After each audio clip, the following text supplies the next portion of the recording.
Hello everyone, this is part 5 of class 9th NCERT History chapter 4 Forest Society and Colonialism Forest Transformations in Java। तो देखो, आज के Indonesia में ना एक फेमस राइस प्रोड्यूसिंग आइलैंड है, वो है जावा।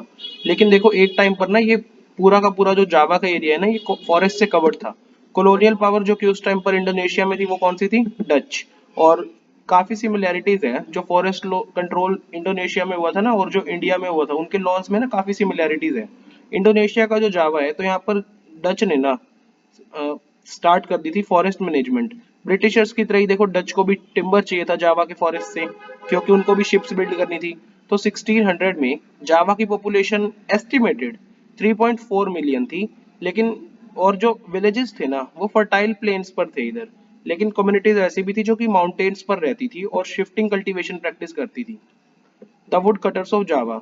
तो जावा के जो कलंग्स है ना, जावा के कलंग्स, ये एक कम्युनिटी है स्किल्ड फॉरेस्ट कटर्स की और शिफ्टिंग कल्टीवेटर्स की।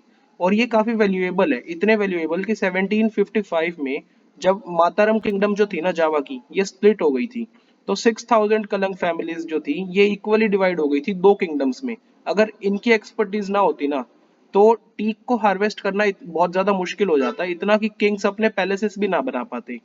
तो जब डच आए ना इधर, तो डच लोगों ने फॉरेस्ट पर कंट्रोल करना शुरू कर दिया था 18th सेंचुरी में। और उनकी कोशिश ये रहती थी कि जो कलंक्स थे ना वो डच के अंडर काम करे, इनके नीचे काम करे। तो 1770 में कलंक्स ने ना डच फोर्ट जो था ना जोआना में उसको अटैक कर दिया रेजिस्ट करने के लिए। लेकिन इनकी जो विद्रोह था ना कलंक्स ने जो किया था इसको रोक दिया गया इस अपराइजिंग को। Dutch scientific forestry.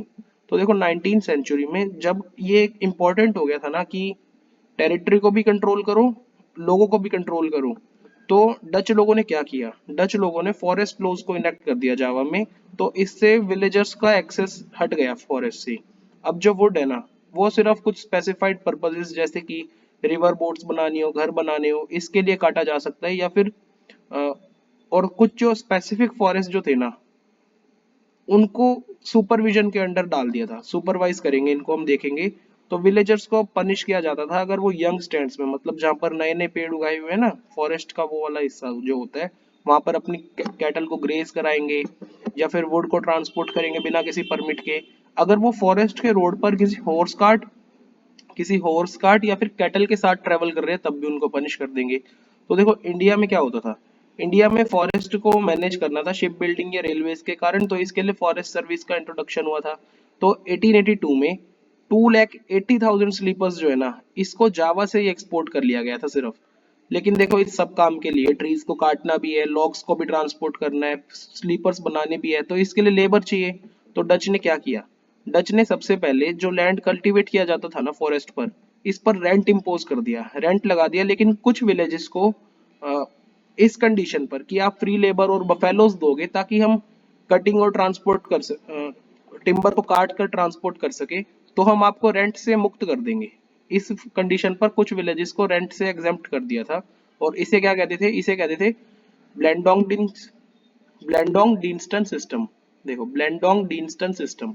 अब देखो बाद में क्या हुआ, बाद में रेंट एग्जेम्पशन कि आपको रेंट नहीं देना, इस कंडीशन से हटाकर फॉरेस्ट विलेजर्स को स्मॉल वेजेस, थोड़ी सी दिहाड़ी देने लग गए थे। लेकिन फिर देखो नुकसान क्या था, जो फॉरेस्ट लैंड को ये कल्टीवेट करते थे ना इनका अधिकार था उसको छीन लिया गया। समिन्स चैलेंज। तो देखो 1890s के टाइम पर ना सुरोंतिको समिन, ये एक टीक फॉरेस्ट विलेज से बिलोंग करते हैं। कौन सा टीक फॉरेस्ट है वो? रैंडू ब्लतुंग विलेज। तो इन्होंने ना जो ओनरशिप फॉरेस्ट की उन्होंने ले लिया ना डच ने, इसको क्वेश्चन करना शुरू कर दिया। इन्होंने कहा कि स्टेट ने ना तो विंड बनाई, ना वाटर बनाया, ना अर्थ बनाया, ना वुड बनाया, तो स्टेट क्यों ऑन करेगा? ये चीजें तो भगवान की बनाई हुई है। तो एक मूवमेंट इस तरह से बनने लग गया था। और समिन के सन इन लॉज, दामाद जो थे ना, ये भी इनको हेल्प कर रहे थे इसको ऑर्गेनाइज करने में।